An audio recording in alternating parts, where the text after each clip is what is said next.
សួស្តីបងប្អូនអរគ្នាថ្ងៃនេះខ្ញុំមានបបមកគ្រឿងទៀតហើយ IGBT 3ទាំងបាទបងប្អូនអរគ្នានឹងស្រាប់ហើយពួក IGT ហើយនេះគឺវាគ្រឿងកតិកតុកច្រើនបាទថ្ងៃនេះគឺវាខូចខ្សែ2គ្រាប់ហើយរេស្តង់ជាងរេស្តង់ក្បែរសាច់រេស្តង់ក្បែរសាច់ខាងនេះវា200អូមហើយរេស្តង់ប្រេមជាហ្វេត4អូម7បាទវាខូចគ្រាប់អញ្ចឹងយើងក៏បានធ្វើឡើងវិញហើយប៉ុន្តែខ្ញុំធ្វើឡើងវិញហើយនេះជាមូលហេតុពិសេសដែរដែលបងប្អូនដែលអ្នកអត់ទាន់ចេះពិសេសចេះហើយបើអាចអូនម្ដងបានបាទបងប្អូនអរគ្នាពិសេសដៃថ្មីបាទយើងមើលបងប្អូនអញ្ចឹងយើងមើលហើយយើងវល់មកបាទអញ្ចឹងវាចេញបានតែ21វ៉ុលទេវាអត់គ្រប់ទេអញ្ចឹងវា21វ៉ុលវាអត់គ្រប់ទេបងប្អូនអរគ្នាណាអញ្ចឹងតើតែកោះនេះតើតែ40វ៉ុលជាងអីភ្លើងសេរី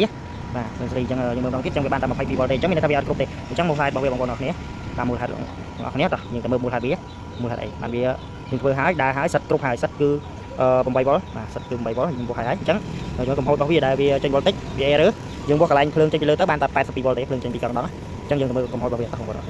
បាទសួស្តីបងប្អូននេះជាវីដេអូតោះអញ្ចឹងកំហុសរបស់វានេះគឺណាយើងដកកង្ហារវាចេញមកដោយសារតែកង្ហារវាអេរឺអញ្ចឹងបងប្អូនអរគ្នាបើសិនជាខ្វះភ្លើងខ្វះអីហ្នឹងយើងមកមើលមកដកកង្ហារនេះសាកមើលទៅបាទអញ្ចឹងយើងដកកង្ហារនេះបាទដកកង្ហារតែមកយើងបើកភ្លើងវិញអូខេតោះអញ្ចឹងយើងទៅធ្វើការវ៉ុលវាសាមអី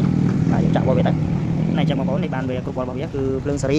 គឺបានគ្រប់វ៉ុលរបស់វាបាទបងប្អូនអរគ្នាគឺ44វ៉ុលបើសិនជាយើងដកភ្លើងឆៅទៅប្រកាសជា60វ៉ុលជាងទៅ70វ៉ុលហើយអញ្ចឹងបាទបងប្អូនអរគ្នាបាទនេះត្រូវចាំបាទសម្រាប់ដៃថ្មីបាទបងប្អូនអរគ្នាបាទអូខេបាយបាយវីដេអូមានប៉ុណ្្នឹងទេ